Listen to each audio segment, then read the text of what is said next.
the economy was designed and it can be redesigned. If we did split the wealth of New Zealand into 10 plates of food for a dining table with 10 people sitting around it, one person would have 5 plates in front of them, 4 people in the middle would have a plate each, but the other 5 people at the other end of the table get to share only 1 plate amongst those 5. You're going to make mistakes and you're going to learn things along the way. I think if you can have purpose at the heart, I think you'll be fine. We're juggling a bunch of balls. The art is discerning what are the important balls to catch and keep juggling and letting the unimportant ones drop. Hi, welcome. This is the first ever interview of Care Beyond Profit. I'm Azura Ali, and in this episode, I speak with someone very special. It's Gareth Hughes. Gareth is the Director of Wellbeing Economy Alliance Aotearoa, and previous to this, he served as a Green Member of Parliament for a decade. This episode is exciting. We talk about his journey and how purpose has shaped it. We talk about how living in a conservation island as a cleaner and labourer went, and also why GDP is the wrong measure of progress. If this speaks to you, please like, share and subscribe to Care Beyond Profits. Let's get into it. Gareth, welcome to our show. It's a great privilege to have you here. Oh, kia ora, Azura. It's fantastic to be here, and thank you very much for the invitation. Thank you, Gareth. I want to really start with your journey, where it all began, and where you started really, and really dial down a little bit about that before we jump in. So where are you dialing in from for our audience? I'm at home in Karori in Poneke, Wellington. I've got a lovely house surrounded by bush, chickens in the backyard, a lovely garden that we put a lot of love into. And I feel so fortunate that I can walk to the city, have a coffee meeting in town and walk home. My kids can get around on the bus. So yeah, I feel very blessed and love Wellington. Thank you, Gareth, and definitely I've been to Wellington a number of times and totally relate to having the garden and the surroundings around. It's an absolute blessing, isn't it? You're not actually from Wellington though, are you? So would you tell us a little bit more about your family roots? Yeah, I grew up in Tarawhiti, Gisborne. So I was born in the early 80s. Dad was a migrant from Wales. Mum's ancestors come from Scotland, and they actually met in the Navy, despite both coming from Gisborne. And they moved home and had kids, my younger brothers and sisters. And Gisborne was a fantastic place to grow up in the 80s. The beaches, the environment. I wasn't particularly interested in politics or sort of global issues at that age. Dad worked at the freezing works, and I cared more about rugby and my lowered Mark 1 Ford Escort with mag wheels that I used to drive up and down the main strip on the weekend. A wonderful place to grow up. But I moved to Wellington to study at Victoria University, and that's really when all my sort of horizons opened and got really passionate about the sort of climate and biodiversity crisis. And yeah, I've still got whānau back in Gisborne and love heading home. Do you go back quite often, or how often do you travel between Wellington and Gisborne? Yeah, definitely a couple of times a year. When I was in Parliament, I actually stood in the East Coast electorate as well. So got to spend a lot of time driving up around the East Coast, and it's one of the biggest electorates in the country. So it's always great to go home. We're also looking at organising a conference in Tarawhiti next year. And with my day-to-day mahi, there's so much great, inspiring stuff actually happening there. Partly, I think it's because it's an isolated region. Many New Zealanders haven't been there because it's really quite off the beaten track. So that sense of isolation, I think, does mean that people are just getting on and doing things pragmatically. And yeah, there's wonderful stories coming out of that region. Absolutely. I was actually part of, because in the Bay of Plenty, while I was working at the council here, we actually sent out a crew to Gisborne at the time when the floods happened. So that was quite a big mission. And that was when it actually opened my eyes into how big the region really is and the good work that we're doing there. Yeah, my dad had a small farm up Whangaroa, which is up the east coast between Gisborne and Tolaga Bay. So, beautiful region. Whale Rider was just filmed down the hill from us, and we had some of the film crew stay with us. What was that? 90s, early 2000s. And later on, Dad moved back to the city, and he was actually partially flooded by Cyclone Gabrielle. So it's interesting growing up there that I remember for school trips, we would go see the world's biggest slip. Well, I think it was the biggest slip in the Southern Hemisphere after Cyclone Bowler really hit the region in 1988. And I remember all the effort that went into planting pine trees up and down the coast. But then with the last cyclone, what we saw was all the problems of the slash, and sadly people actually died as a result of logs rolling on the beach. So for me, it was a bit of a wake-up call, and sort of seeing progress over decades that yesterday's solution had become today's problem. And for me, that was a good reminder. What are we doing today that we're setting up tomorrow's problems? Absolutely. And in terms of today doing tomorrow's problems, was there something that the younger you actually, sparked? How did you get into this? What sparked your journey in here? Maybe a little bit of rebellion, if I'm honest. So I did okay at school. I was really involved in rowing and culture and rugby, but I was never a prefect. And I think I was a bit naughty with my red Ford Escort boy racer car. So I was never a prefect. And I guess it got my nose out of joint. So I ended up running for Board of Trustees and was elected on a platform of not listening to the principal or the teachers, being a voice for the students. And from there, I became the chairperson of the Gisborne District Youth Council. So maybe politics was in my blood from an early age. But from then, I got really interested in public service and how you could actually improve people's lives and make a difference. So I guess it started there as a bit of rebellion, but then turned into a career of service. Yeah, that's really interesting. I was actually in the Auckland Youth Council back in the day as well, and that's sort of where my journey with purpose started as well. It's interesting because if you look at yourself now, do you think there was a moment that you would look back and say you'd want to change in the younger you? Would there be any advice you'd give yourself? Oh, no, not really. I think you need to be a bit light on yourself too. I've slowly learnt lessons as I've gotten older. I was 28 when I was elected, so reasonably young. I don't know how people like Chloe Swarbrick or Tom Rutherford from National or the Deputy Mayor from Nelson, Ronan O'Neill, do it at such a young age. I really didn't have my life sorted out in my early 20s, so huge respect to those doing it from a really young age. No, I mean, life's a journey. You're going to make mistakes and you're going to learn things along the way. I think if you can have purpose at the heart, good intentions at the heart, if you can be curious about the world and what's going on and why things are happening, I think you'll be fine. There's some very, very, very valuable gems there, especially around the curiosity. Now, you've gone through a lot. We've touched a little bit on your journey. I just want to dig a little bit deeper in how that shows up in the way that you lead. In terms of your beliefs, your mindset, is there something that you had to unlearn in order to become a better leader through your journey? Well, it was interesting. So I studied university from the year 2000 onwards, studied religion and history. Maybe that was that sense of curiosity in the world and wanting to understand it with my Bachelor of Arts degree. And then went on to become a campaigner with Greenpeace, got really passionate about the state of the environmental crisis and protecting the natural world. And from then, went into politics and various other things. Growing up in Gisborne, I always thought politics was something very far away and distant. I reflect now. I remember Dad losing his job at the freezing works under the reforms of the fourth Labor government in the 1980s. And then I remember Mum's benefit being slashed in 1991 under the national government with the mother of all budget. So it always felt like something happening to us by older people who really didn't look like me or my community. So it was a real wake-up call, or a fascinating eye-opener for me, actually getting involved in politics. And maybe that's part of our MMP system. We allowed so much more diversity to enter, and new ideas came into our political discourse.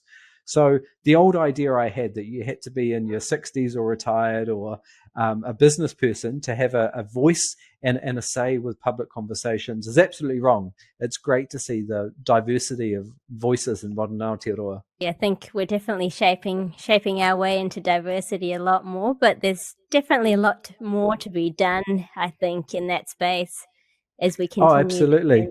And this should be our superpower, right? As a country in the South Pacific in pretty turbulent global times. And, it's a big debate at the moment. We see some forces in New Zealand, I think, trying to take back to a really old-fashioned vision of the 1950s. But it's not good for prosperity. It's not good for our people. It's not good for our environment. And, yeah, this is my vision. And I'm inspired by a vision of what New Zealand could be in this I'd hate to quote Ronald Reagan, but it's kind of a shining city on a hill or a beacon for the rest of the world. Your early days was shaped around seeing injustice, and you talk a lot about justice. So in terms of your own personal career, was there ever a place where you sort of thought, you're going to stand up for justice, even though if it was at a professional cost? Was there any stories you'd like to share with the audience? Actually, no stories in the sense that jumped to mind. I mean, when I was a kid, I wanted to be an All Black, and that was sort of what I wanted to do. And then when I had to start thinking about work, I thought, oh, maybe I could be a lawyer or an architect. I've been fortunate by following purpose in my career. I haven't had a plan structured out. I've been able to go maybe where the energy is, but also where I feel I can contribute the most at that point of my life and that point in my career. So, I've done everything from leading campaigns with Greenpeace and organizing rallies and non-violent protests and actions, through to judicial campaigns, through to governance work, hands-on stuff. What I've sort of reflected now after doing 25 years of fighting for people and the environment is that a lot of my work, be it in politics or when I was doing hands-on conservation work once I retired from Parliament, was feeling like I was actually spending a lot of my time at the bottom of the cliff, picking up the pieces, wondering why all these bodies were entering the water, as Nelson Mandela used to describe it. A real sense that we have to think upstream if we want to solve some of these intractable problems. In my valedictory speech to Parliament, I sort of reflected how little time and space there is in our democracy to really think about the big, deep, structural, systemic issues, and a bit of self-criticism as well. I reflected that most of the debates that I witnessed and participated in Parliament were around what type of ambulance should be at the bottom of the cliff. Should it be a red-coloured one or a privatised blue one or maybe an electric green one? But we were not questioning why there was that cliff and it was not fenced off in the first place. I was really privileged when I did retire from politics. COVID was just taking off. Our family dream was to buy a sailboat and go sail the South Pacific.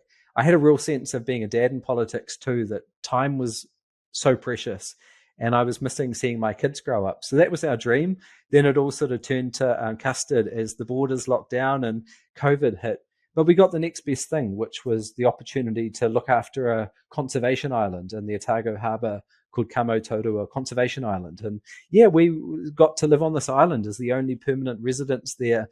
My wife managed the volunteers and looked after the island. I was just the cleaner and the labourer on the island. But I spent a year researching my mentor, the late Jeanette Fitzsimons, who was an incredible thinker, the first Green elected to New Zealand's Parliament, a friend and someone who really supported me. And she sadly passed away just before COVID as well. So it was wonderful to take a year living frugally and research and write about someone so important to me, but also the country.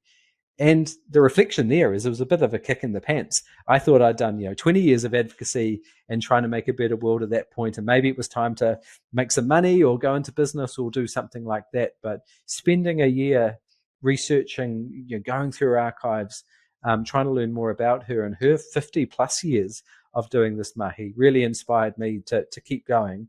But importantly, she was from the early 70s questioning, why is GDP, gross domestic product, the measure of progress? Why are we considering it a success when we may be getting more dollars, but our natural world is absolutely falling apart? Why is it we're getting richer, but child poverty is getting worse? These big structural questions. So it was at that point that I got really focused on economics. So where I get to work now with the Wellbeing Economy Alliance Aotearoa is trying to think systemically, think upstream, but importantly, think economically as well. And it's such a powerful tool for driving the world, and it's important we engage with it. And economics always changes. It's always evolved throughout history, and we've got different challenges than the economic system we last installed in the early 1980s was designed to grapple with. But I find that an inspiring message too, that this thing isn't like the weather or a natural phenomenon. It's a product of design, and that means it can be redesigned. You've given so many different points in there to unpack, and I'd love to unpack some of that a little bit further. Starting with your Ōtākou, that's such a special place. Can you tell us a little bit more about that? I'm curious, how did you find the sanctuary? How did you get into it? Again, it was just serendipity and good fortune. So part of the reason also to retire from politics was we had some really close family deaths in the years leading up to the final term. And that sense of, my kids were growing up. And so we went down to Ōtākou to support family down there. And when the borders were closing down, from the little cottage we were renting on the Ōtākou Peninsula, we could see this island. And the local dairy told us they were looking for a family to move onto the island and look after it. So right place, right time. And it's amazing. It's kind of similar to Matu Soames in Wellington, if people are familiar with that.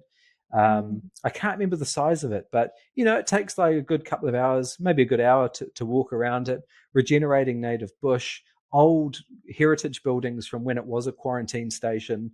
In the end, 9,000 people ended up on the island once they traveled to New Zealand and quarantined, for 3 or 4 weeks. A little cemetery on the island for those people who traveled across the world and sadly didn't leave the island.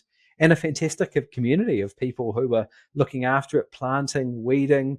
For me, I haven't worn a suit since. I spent all my days sort of in gumboots. And what year was that, Gareth?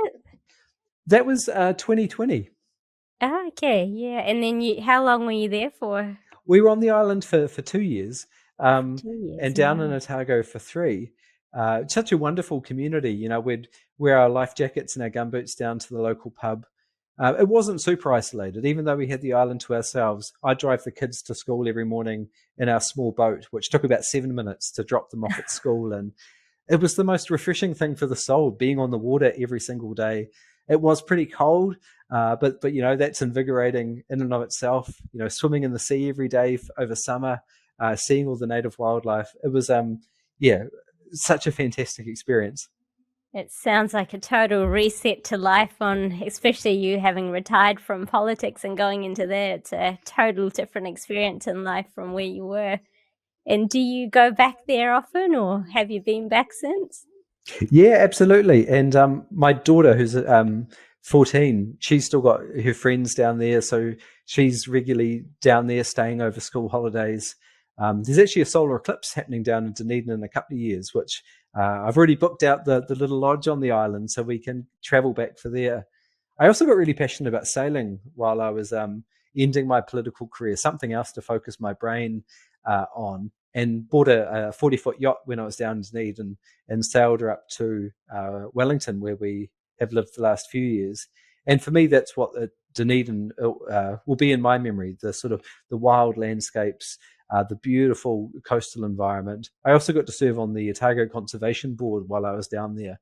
And that's such a special part of the country, up in the mountains and the drylands up there. It's a spectacular part of the country. Yeah, we used to live out in Timaru for a while. So at that time, we used to do a lot of traveling between Ōtākou and Timaru and just enjoy the nature out there. And there's some very beautiful hikes that you can go on there as well. A lot of tranquility there.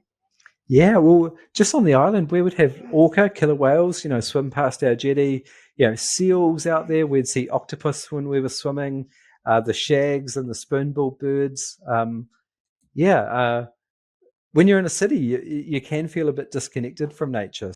No, thank you. Thank you for sharing that. And coming to your mentor, because that's a very special part, and especially being an author and writing about that. Can you unpack a little bit more about that? How did you find your mentor for those listening that are in their leadership journey? Let's start a little bit with that. Well, maybe this is a bit of a theme, I guess. It wasn't planned out. It was, again, serendipity and good fortune. When I was at Greenpeace, a friend of mine mentioned that Jeanette Fitzsimons, who she knew, was looking for an executive assistant. And I applied for it, and we had a very hurried interview at the Auckland airport.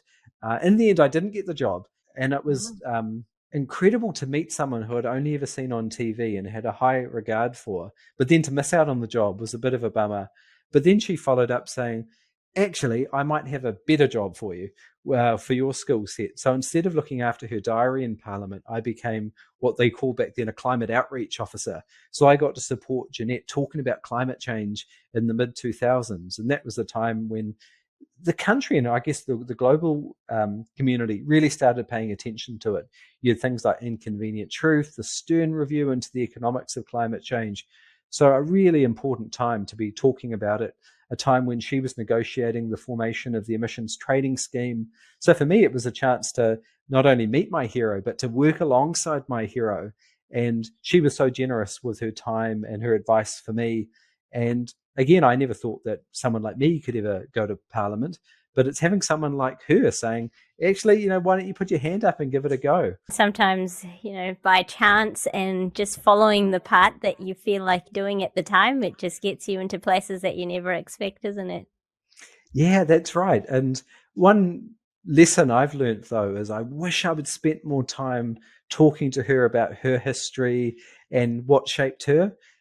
She was so business focused in the sense that the issue she worked on was so important and she cared so much about it that it was, she worked too hard, to be frank, constantly working about trying to improve the future. I wish I'd talked to her about her influences and what shaped her. So spending a year going through all of her personal archives, reading all of her speeches and everything she wrote, I got a sense of, the big ideas of the 60s and 70s that shaped her intellectually, the things that she'd done that I had no clue when I worked with her, such as starting the country's first ever climate campaign in the 1980s when almost no one had even heard of the topic. So she had that foresight to see this great emerging challenge.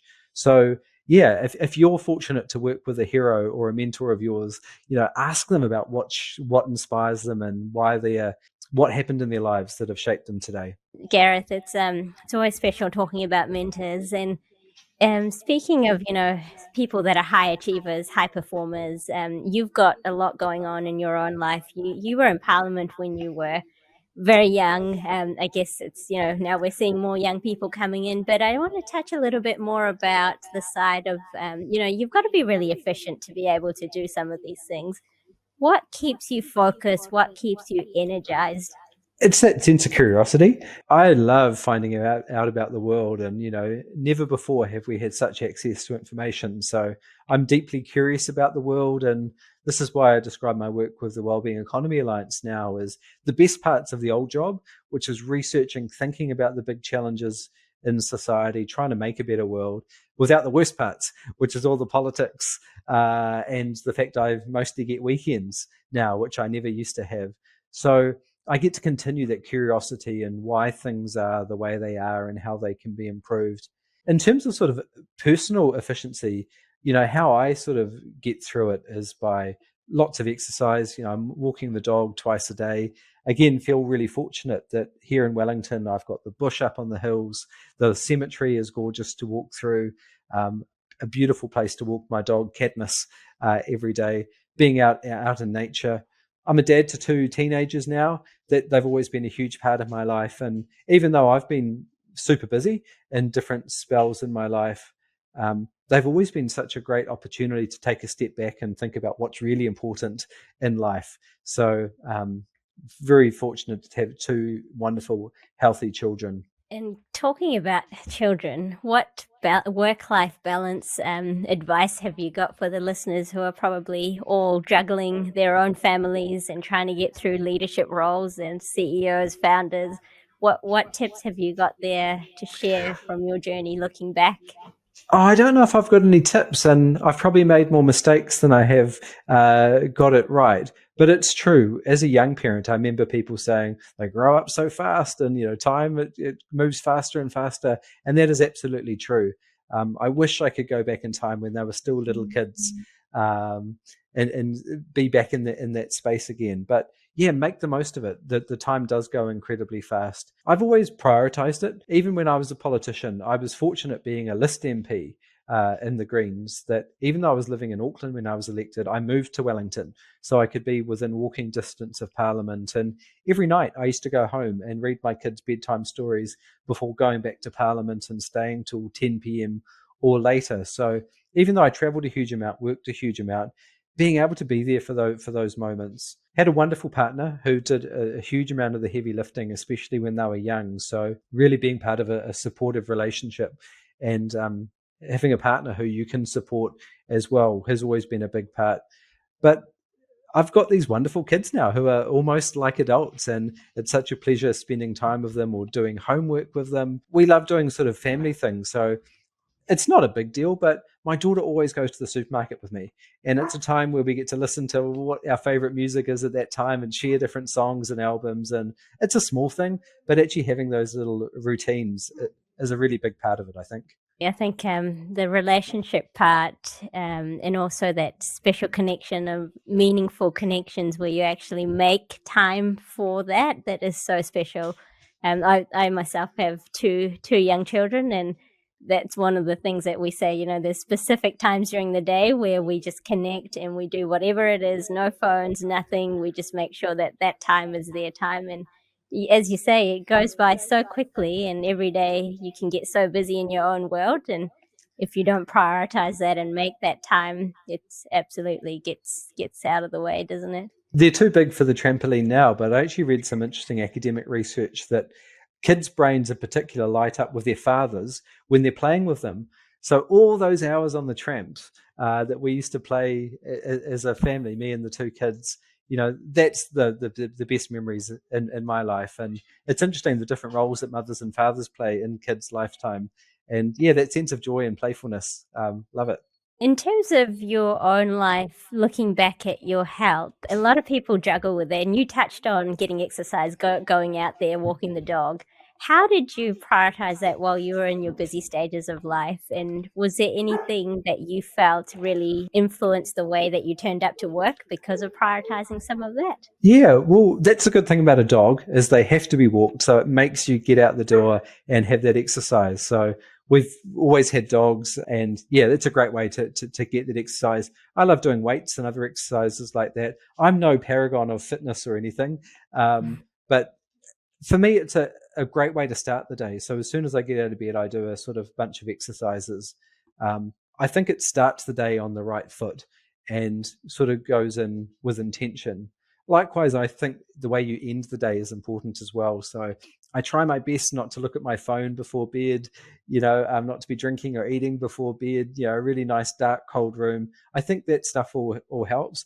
I've struggled with sleep in different parts of my life too. So I find having those good routines really helps getting a good night rest. But you really notice it when you're at your peak and you feel like you've really nailed the thing you're doing, the report, the research, the presentation, whatever it could be, like the preparation that goes into it really makes a big difference. And yeah, I've just noticed that over the years, the more times that you can set yourself up for success, it makes success so much easier to achieve. No, totally. And I think having that mind space makes a huge difference as a leader, especially when you're juggling between so many different tasks. Having yourself well rested and in terms of your whole body and also your being, it's a full connection.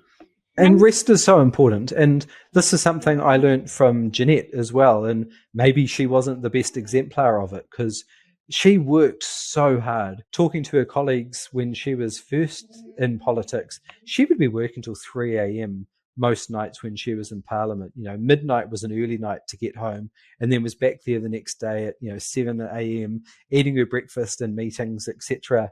And she described it later on feeling like a bit of a robot.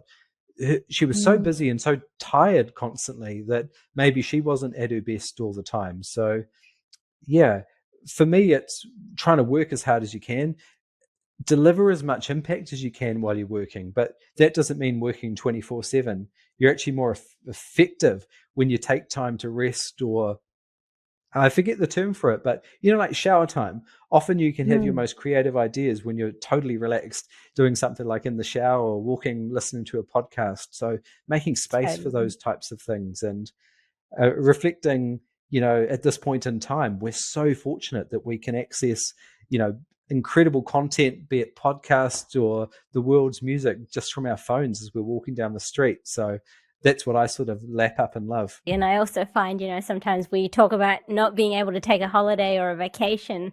but then you go on the holiday and then suddenly all your ideas start cropping up and you come back and you're buzzing with all these different projects to do. So I think that mind resets when you actually take a pause and let that flow. Yeah, and I think part of that's not beating yourself up either too. The way I sort of describe it to my colleagues is that we're juggling a bunch of balls, and actually it's a good thing to be dropping balls.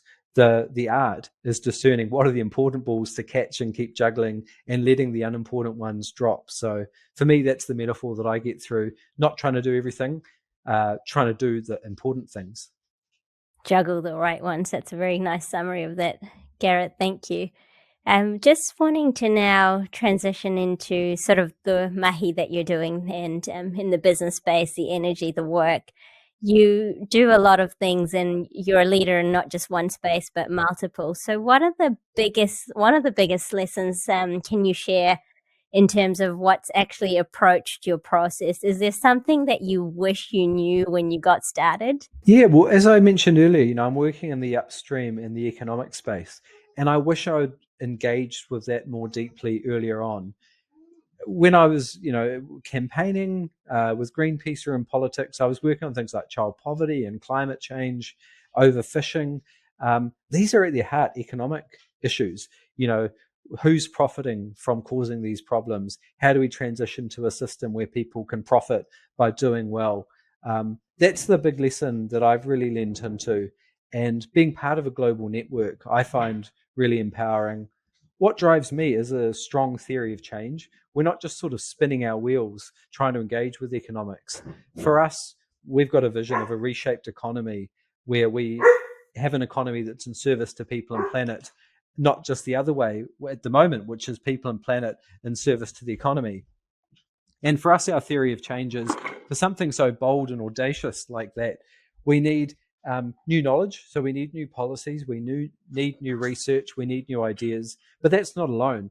This isn't really a technical challenge. In a sense, this is a cultural and a community challenge. How do we tell a new collective story? What are the words and the frames and the narratives we're using?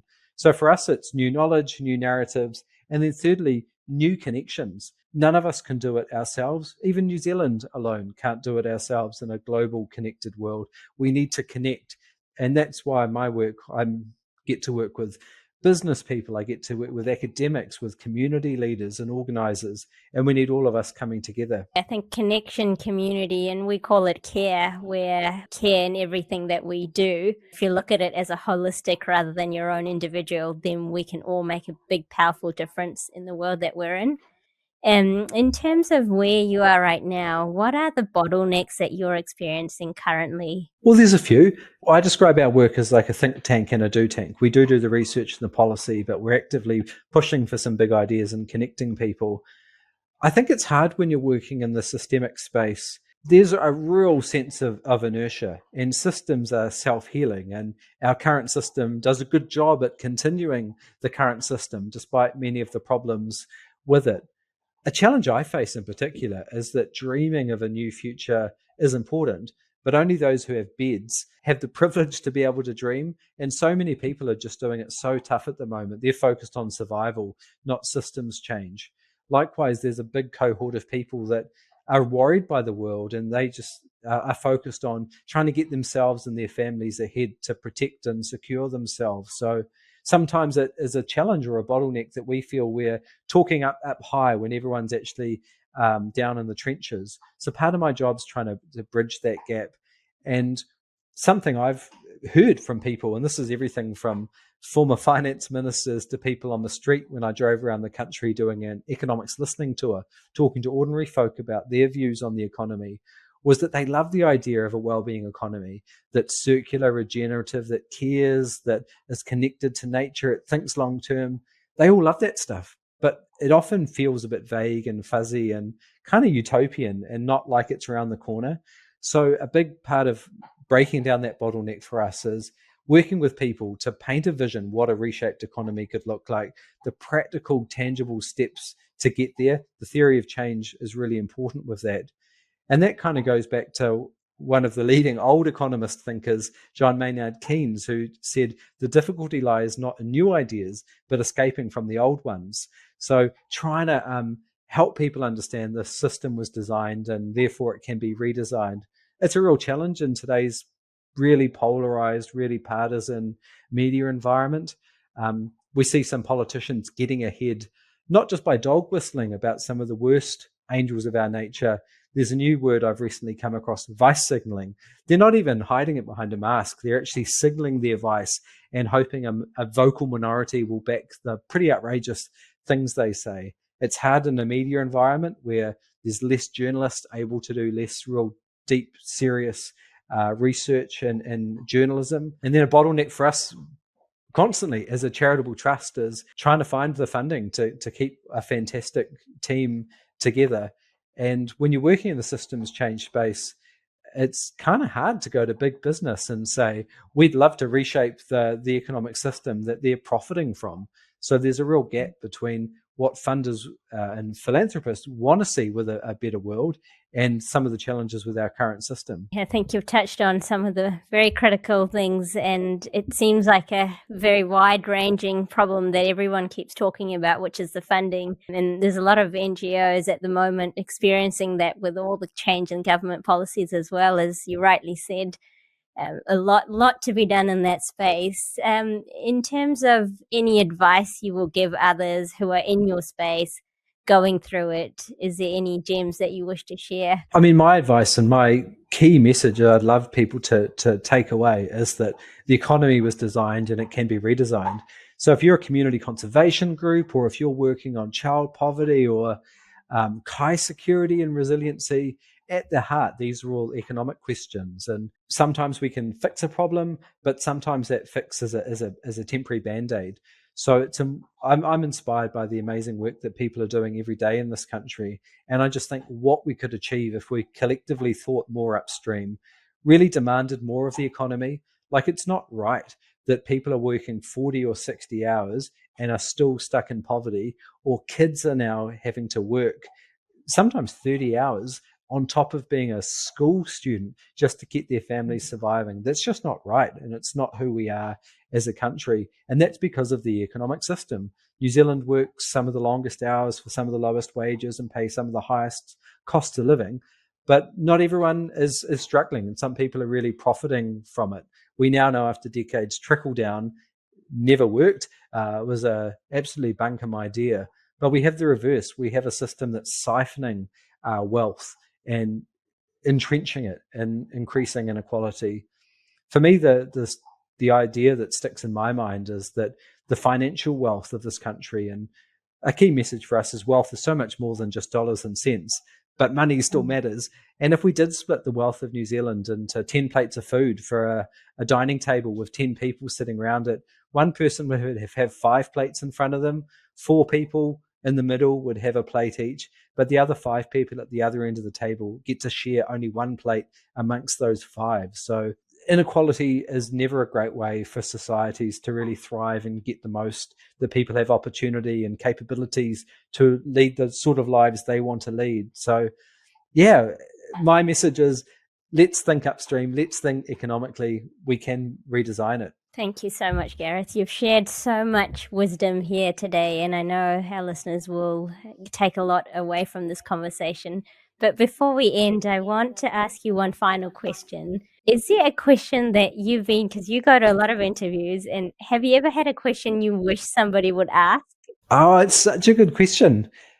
Maybe it's back to the values and the motivation. Often we're so in the nitty-gritty of the detail of the thing, whatever it is, and we don't stop to actually think, why is this thing happening in the first place? So I just love the approach you've taken today, is actually really getting to what's important, values, purpose, care, why people are doing things. So I think if we had more journalists asking the deep questions, we'd have a better world.